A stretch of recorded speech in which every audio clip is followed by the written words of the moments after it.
Proddatur one town CI Ramakrishna Reddy మరో స్థల వివాదంలో తలదూర్చి బాధితులను చితక బాధడం పులివెందుల మాజీ ఎమ్మెల్సీ బీటెక్ రవి మనుషులమని చెప్పి ఇంటిపై దాడి చేసి ఫర్నిచర్ ధ్వంసం చేసిన సంఘటన నేపథ్యంలో బాధితులు ఆత్మహత్య యత్నానికి ప్రయత్నించి ప్రొద్దుటూరు జిల్లా ఆసుపత్రిలో చికిత్స పొందుతూ అవుట్పోస్ట్ పోలీసులకు ఫిర్యాదు చేసిన వన్ టౌన్ సీఐ కేసు నమోదు చేయలేదని బాధితులు ఆవేదన వ్యక్తం చేస్తున్నారు. ప్రొద్దుటూరు పట్టణం మిట్టమడి 9వ వీధి ప్రమలాదేవి ఆమె భర్త ఎద్దుల మల్లికార్జున్ నివాసం ఉంటున్నారు. కొన్నేళ్ల కిందట సందీప్ రెడ్డి అనే వ్యక్తి వీరిని నమ్మించి అతని అవసరాల కోసం వీరి ఆస్తిని ముగ్గురికి తనఖా పెట్టించి దాదాపు 23 లక్షల రూపాయలు డబ్బు తీసుకుని పరారై వెళ్లిపోయాడు. ఆ డబ్బును ప్రమలాదేవి వారి భర్త కడతామని తనఖా పెట్టి వారి చుట్టూ తిరుగుతున్న అందులో ఇద్దరు వ్యక్తులు వారు ఇచ్చిన డబ్బులు వెనక్కి తీసుకుని ప్రొద్దుటూరు పట్టణం గాంధీ రోడ్లోని విజయ్ కుమార్ సర్కిల్ మొదట్లో అమరావతి ఎలక్ట్రికల్ షాప్ నిర్వహిస్తున్న అమరావతి వేణుగోపాల్ కు పూర్తి స్థాయిలో అప్పగించారు. అయితే అమరావతి వేణుగోపాల్ ప్రమలాదేవి వారి భర్త డబ్బు కడతామని పడుతున్న వినకుండా కోర్టులో వేశారని బాధితులు ఆవేదన వ్యక్తం చేశారు. మేము సందీప్ రెడ్డి అనే వ్యక్తిని నమ్మి మోసపోయామన్న విషయం అందరికీ తెలిసినా కూడా అమరావతి వేణుగోపాల్ తమను వేధింపులకు గురి చేస్తున్న Proddatur one town CI Ramakrishna Reddy ద్వారా మా భర్త మా Mardini one town police station కు పిలిపించి కొట్టించారని వాపోయారు. ప్లీజ్ పవన్ కళ్యాణ్ గారు, ప్లీజ్ హెల్ప్ చేయండి సార్. నేను చాలా నాకు ఎవరు లేరు, వెనుక ముందు ఎవరు లేరు. ఒక అమ్మ ఉన్నింది, ఆ అమ్మ ఈ మధ్యనే చనిపోయింది. నాకంటూ అన్నదమ్ములు తోడబుట్టిన వాళ్ళు నాకు హెల్ప్ చేసే వాళ్ళు ఎవరు లేరు. ఉండేది ఈ ఒక్క ఇంటే. ఈ ఇంట్లో ఆధారం పోయిందంటే నాకు ఏం బతుకు తెరువే లేదు. నాకు ప్యాంక్రియాస్ సమస్య ఉంది, షుగర్ ఉంది, ఆరోగ్యం బాగలేదు, అనారోగ్యంతో బాధపడుతున్నా. మీ ప్రభుత్వం ఎందుకు వచ్చింది అని బాధపడతాను. మీరు రాకుండాంటే నేను కనీసం ఇంట్లోనన్నా ఉండి పోరాడినందు. మనుషులను పెట్టి గెంటేపించినారు, కొట్టి జుట్టు పట్టి లాగినాడు. వాడు జాకిరిగాడైతే జుట్టు పట్టి లాగి బూతులు మాట్లాడుతున్నాడు అని మాట్లాడుతున్నాడు. ప్లీజ్, నేను ఏం చేసినానని, ఏం పాపం చేసినానని. వాడు సందీప్ గారు ఆస్తి పెట్టుకున్నాడు, నేను డబ్బులు కట్టా అంటానా. డబ్బులు కట్టి ఇడిపించుకుంటామని కూడా ఇనుకోలే. ఇండ్లు వాళ్ళకి స్వాధీనం చేయాలంట. నాకైతే ఇల్లు లేదు, ఏదన్నా జాబ్ చేసుకోవడానికి ఓపిక లేదు. నా వయసు 55 సంవత్సరాల వరకు ఉంది. 55 సంవత్సరాల వయసులో ప్యాంక్రియాస్ సమస్యతో నేను ఏం చేశాను, ఎక్కడ పోయి జాబ్ చేసుకున్నాను. Please help me, please help me sir. CM గారు ప్లీజ్, మీ ఆఫీస్కు నేను అక్కడికి ఉండవల్లికి వచ్చిన, టీడీపీ ఆఫీస్కు మంగళగిరికి వచ్చిన, పవన్ కళ్యాణ్ సార్ ఆఫీస్కి వచ్చిన. సంవత్సరంలో పోయిన నెల జూన్ 20వ తేదీ నుంచి వస్తానే ఉండా, ప్రతి నెల వస్తానే ఉండా. నాకైతే ఎవరు ఏమి సాయం చేయలే. ఎందుకు సార్? నా సాగు కారణం బీటెక్ రవి ఆయన మనసులే. ప్లీజ్, పోలీసు వ్యవస్థ ఎంత దారుణంగా ఉందో ఇక్కడ మీరు అన్నీ తెలుసుకోండి. కడప జిల్లాలో సరిగా లేదు, చాలా దారుణాలు జరుగుతున్నాయి. మా భూమి పెట్టుకుని వాడు తీసుకున్నాడు, వెళ్ళిపోయినాడు. అది కూడా ఇండ్లు, 2 ఇల్లులు, ఒక 65 సెంట్ల భూమి. 60 లక్షల డబ్బులు కట్టించుకొని మేము 65 సెంట్లు రాపిస్తుంటే 50 సెంట్లే రాపించినాడు. తిరిగి 50 సెంట్లే, 60 లక్షల డబ్బులు తీసుకొని 50 సెంట్లే రాపించినాడు. ఎంత మోసం జరుగుతుంది. తెలుగుదేశం వచ్చినందుకు ఇదేనా రావాలి, సీఎం కావాలి అనుకునేందుకు ఇదేనా నాకు జరిగింది? నేను తట్టుకోలేకుండా ఇంట్లో సామాన్ అంతా పగలగొట్టారు, ఏమే కానీ ఉండకుండా. Please please sir, please.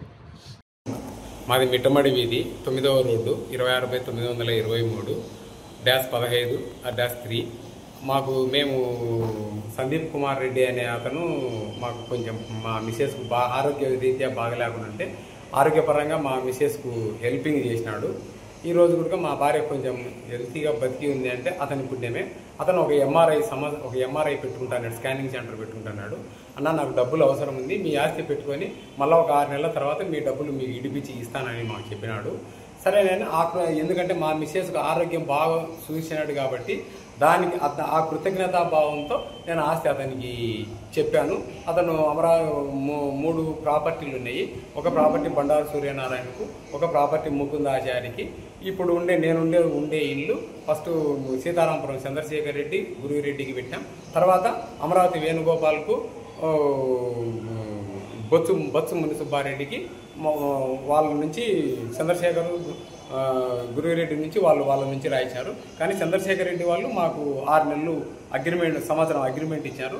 దాంతో 6 నెలలు కాకముందే మళ్ళీ తిరిగి రీప్లేస్ అమరావతి వేణుగోపాల్, బొత్స మున్సిపారెడ్డి నా మిస్సెస్కు తెలియకుండానే వాళ్ళు రీప్లేస్ చేశారు. కానీ అందులో నేను కూడా సాక్ష్యం నన్ను డైరెక్ట్ రిజిస్టర్ ఆఫీస్కి పిలిచారు, చేపించమన్నారు. సాక్ష్య సంతకం ఏమంటే నేను సాక్ష్య సంతకం వేసినాను. ఈ రిటర్న్ అగ్రిమెంట్ మీద అమరావతి వేణుగోపాల్ మీద బొత్స మునిసుబ్బారెడ్డి ప్లస్ చంద్రశేఖర్ రెడ్డి, గురువిరెడ్డి వీళ్ళ మీద మేము కోర్టుకి వేసాము, ఇండ్లను కోర్టుకి వేసాము. ఆ కోర్టు మీద మేము నడుస్తూనే ఉండింది.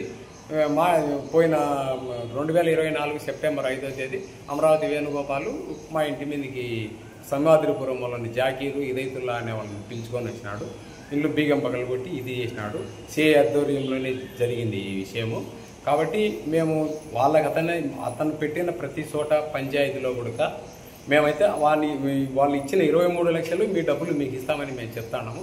కానీ 23 లక్షలు మేము ఇస్తామని చెప్పినా అని కూడా మా ఇల్లు 23 లక్షలు అనేది వాడు పెడచెవిన పెట్టి నాకు ఇల్లు కావాలా అనే దౌర్జన్యంగా ఇంటి మీదనే పడి మమ్మల్ని ఈ విధంగా ఏడిపించి ఇది చేస్తూ ఉన్నాడు. మళ్ళీ నిన్న కూడా మేము ఏమంటే బీటెక్ రవి మంచలం అని మేము వీళ్ళు ఇదైతుల్లా జాకీరు మేము బీటెక్ రవి మంచలము అని చెప్పి వాళ్ళు మా ఇంటి మీద వచ్చి పడినారు. సరే అని ఇంకా మేము పోలీస్ కేసు పెట్టి ఆయన సిఐ వాళ్ళు పోలీస్ కేసు మా మీద తీసుకోలే. మేము ఎంత బతిమాలినా తీసుకోలే. మళ్ళీ జనవరి 30వ తేదీ మొత్తం బీగాలు మేము సందీప్ కుమార్ రెడ్డి అని అతను డబ్బులు తీసుకున్నాడు కాబట్టి అతన్ని ఎదుగులాడదామని మేము అతని కోసం పోయినాము. అంటే కర్నూలు డిఐజీ చెప్పాడు, మీ ఇంట్లో మీరు ఉండిపోండి మా అని మా భార్య పోయింది డిఐజీ కాడికి.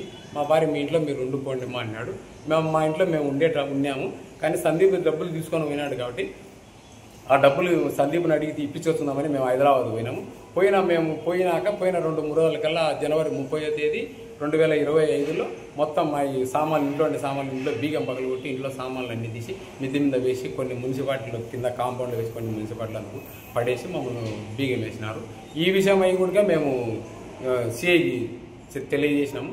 కానీ one town police station Ramakrishna Reddy సిఐకి చెప్పాము మేము. ఆయన కూడా మమ్మల్ని పట్టించుకోలే, కేసు కూడా బుక్ చేయలేదు. అక్కడ ఉండే DIG sir, Kurnool DIG sir కూడా మళ్ళీ ఫోన్ చేసి సందీప్ కుమార్ రెడ్డి మీద కూడా కేసు పెట్టి ఆయన పట్టుకొచ్చి ఇచ్చి వాళ్ళ ఇల్లు వాళ్ళకి ఏమని చెప్పినారు. ఇదే విషయమై టీడీపీ ఆఫీసులో కూడా చెప్పినాము, పవన్ కళ్యాణ్ ఆఫీసులో కూడా చెప్పినాము. కానీ వాళ్ళు కూడా వడ్ల రామయ్య కాకినాడ ఎంపీ ఆయన కూడా ఫోన్ చేసి చెప్పినాడు. సెప్టెంబర్ 17వ తేదీ సిఐ సార్ మమ్మల్ని పిలిచి నన్ను మా తమ్ముళ్ళని ఇద్దరిని కొట్టినాడు. ఈ కొట్టిన తర్వాత కూడా మేము విషయం చెప్పిన ఆయన కూడా అతను వినలే. ఏమంటే ఏం చేసుకుంటావో చేసుకోపో, నీ దగ్గర ఏముంది ఎవిడెన్స్, నీకు ఇల్లు నెట్టు కావాలన్నట్టు నా కాగితం తీసుకురా అంటున్నాడు. కానీ మేము కోర్టు కాగితాలు తీసుకొని వచ్చి ఎన్నితో మాకు సంబంధం లేదనే మాట ఆయన మాట్లాడుతున్నాడు. కానీ ఎక్కువ ప్రెజరింగ్ పెట్టి మమ్మల్ని ఇబ్బంది పెట్టి ఈ విధంగా చేసి నన్ను నా భార్యను మనోవేదన చేసి ఈ పొద్దు మేము రోడ్డు మీద ఉండాము.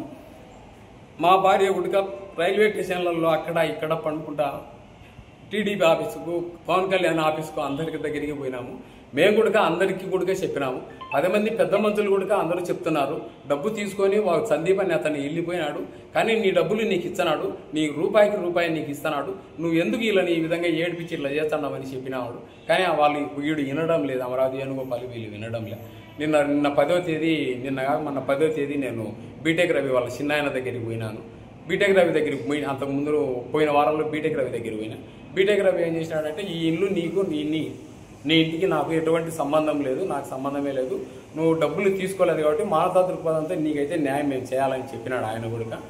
సరే అని మళ్ళీ నేను ఇంటికి వచ్చిన తర్వాత నేను మళ్ళీ బీటెక్ రవి వాళ్ళ చిన్న ముసిరెడ్డిపల్లె, సింహాద్రిపురం పక్కన ముసిరెడ్డిపల్లె ఉండింది, రఘునాథరెడ్డి అని ఆయన కాడి పొద్దున్నే 6 గంటలకే పోయినా. ఇక్కడ నుంచి ఎవరు రారు, నీ ఆస్తి నువ్వు అట్లా ఆ విధంగా పోగొట్టుకున్నావు, నీది కూడా వానికి ఆస్తి పెట్టి నువ్వు ఈ విధంగా దేశాలన్నీ తిరుగుతున్నావు, అన్యాయం అయిపోయినావని అతను కూడా స్పందించి బాధపడి నీ ఇంట్లో నువ్వు ఉండిపో, ఇక్కడ నుంచి ఎవరు రారు, మా ఊరు నుంచి ఎవరు రారు, నిన్ను ఎవరు ఏం చేయరు, నీ ఇంట్లో నువ్వు ఉండిపోమన్నాడు. అంటే మేము 11వ తేదీ మా ఇంట్లోకి మళ్ళీ మేము వచ్చినాము. మా ఇంట్లోకి మేము వచ్చినాక 11వ తేదీ ఇంటికి వచ్చినాక 12:30 కల్లా ఈ జాకిర్ అనేవాడు ఈ ఇదైతుల్లా ఇంకొక ఇద్దరు ఇంటికి కట్టెలు తీసుకొని వచ్చి ఇంటి మీదకి వచ్చాను. నేను, నా భార్య, నా కొడుకు, ఇంకొక పిల్లోడు ఉన్నాము. మా ముగ్గురు మీదకి వచ్చి మమ్మల్ని కొట్టినారు, కట్టెలతో కొట్టినారు. కట్టెలు కూడా అక్కడే ఉన్నాయి, గ్లాసులు అద్దాలు అవన్నీ పగలు కొట్టినారు. 5 నిమిషాల్లోనే అన్ని గబగబా చేసి ఆమె అమరావతి వేణుగోపాల్ గుడికి వచ్చినాడు వీళ్ళతో పాటు. కానీ అమరావతి వేణుగోపాల్ కింద ఉన్నాడు, మళ్ళీ పైకి వచ్చాడు. మా భార్యను కూడా నానాక విధాలుగా నానాక బండబూతులు అడ్డదుడ్డాలుగా తిట్టినాడు. లంజా అట్ట ఇట్ట అని తిట్టాడు. నన్ను కొడుక అర్ర నా కొడుక నీ ఆలిందంగా లంజా కొడుక అని నన్ను తిట్టినాడు. సరే అని అంతటితో సమస్యపోయి వాళ్ళ ఇంట్లో నుంచి 5 నిమిషాలకే వెనకమ్మడి ఎవరో ఫోన్ చేశారు. వెనకమ్మడి దిగి వెళ్ళిపోయినారు కారు వేసుకొని. 10వ తేదీకి పోయినారు లేని ఊరికి వెళ్ళాము. మళ్ళీ ఫోన్ చేసి సాయంత్రం లోపల ఖాళీ చేయకుంటే కొడుకలారా మిమ్మల్ని చంపుతామని చెప్పినాడు మా కొడుకును మా భార్యను. సరే అని ఇంక మేము ఊరికి వెళ్ళాము. మళ్ళీ నిన్న 11వ తేదీ 12వ తేదీ నేను పార్కు దగ్గర మధ్యాహ్నం ఎండపోతాను నిలబడుకొని నేను మా పిల్లడు మాట్లాడతాను. డబ్బులు కావాలని డబ్బుల విషయం మాట్లాడుకుంటాను. అప్పుడు కారులో వచ్చినారు పార్కు గాడికి వచ్చి. వాళ్ళు కారు నిలబెట్టి నన్ను కొట్టడానికి ప్రయత్నించారు. నేను వెనకమ్మడి బండి వేసుకుని రామదేలం సందులో నుంచి పక్కకు పోయినా. తప్పించుకొని పోయి మళ్ళీ బయటకు వేసిన. మళ్ళీ మా వాళ్ళ